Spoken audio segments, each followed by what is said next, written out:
الشاعرة الكبيرة الأستاذة سكينة جوهر. طبعا في هذه الليلة المعطرة بوجود يعني شاعر له مكانة يعني عظيمة بين شعراء جيله، نقول في أجيال مباركة في شعراء جيله. وحقيقة آمنت به من يوم أن سمعته حقيقة.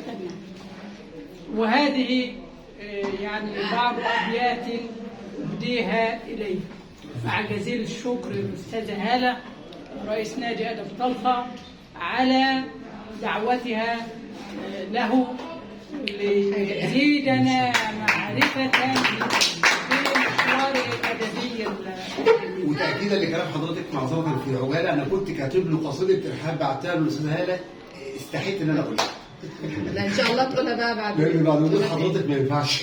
لا تقولها إن شاء الله. غلاوة حضرتك بقى أنا كاتب له، أنا بعتها للأستاذة والله، أنا كاتب له رسالة ترحاب. طب خلاص إن شاء الله تقولها بقى. اتفضلي يا أستاذة. فاق شعرا أماجد الشعراء، فاق شعرا أماجد الشعراء، وحفي به الخطى للعلاء. مصباه الطموح قد مد فيه ألف عزم مطاولا للسماء، ما عصت نفسه المآمل يوما ما خبت فيه شعلة للمضاء. سل بحورا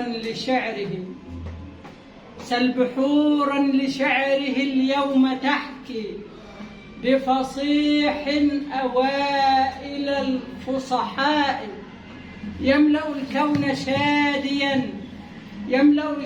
شاديا كهزار حين يبدي تغزلا في صفاء.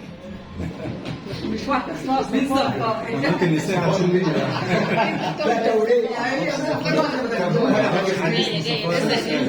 ممكن عنوان صفاء بعد إذنك هو التليفون عشان نشكرها إنها ما أعرفش حد اسمه صفاء. سل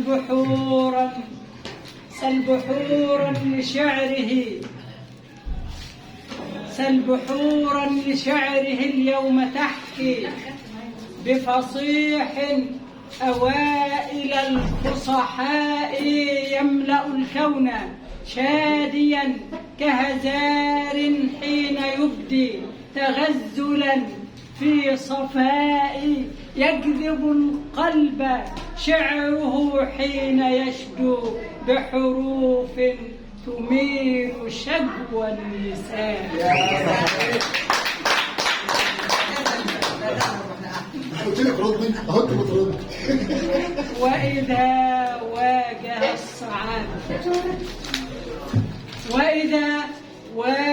الصعاب تراه مثل نسر محلق في السماء، ناشرا قبل ما يروم لقنص راية السلم حاقنا للدماء.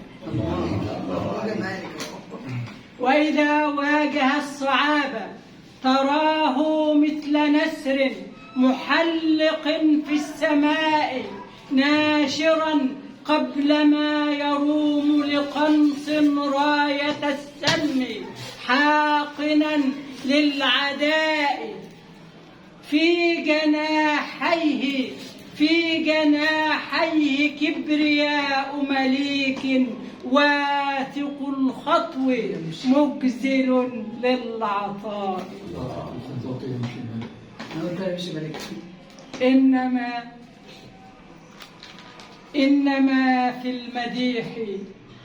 إنما في المديح والزهد يبدو كولي كساه نور الولاء، وعلى الشر وعلى الشر والعدات سهام بحروف قوية في إباء، وكذا الحر في المواقف يلقي شعره الحق دون خوض الرياء.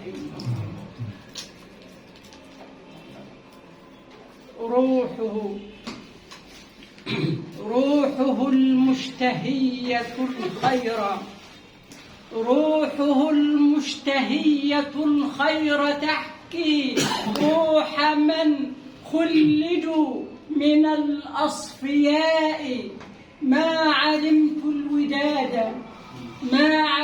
الوداد أنهار صفو غير من كفه ساكبا للسخاء.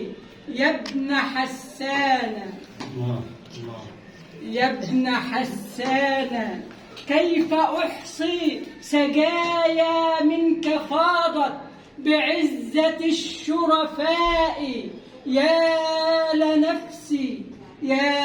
لنفسي وقد تشظت وفاضت منها عين تحدرت بالبكاء.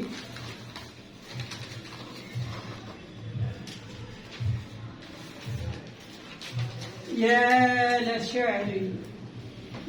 لشعري أكافيات حروفي أن توفيك لحظة من إخائي. هكذا السيد الكريم بقوم خادم جمعهم بكل الوفاء. طبت نفسا مع الزمان كريما وأبيا موفقا للعلاء.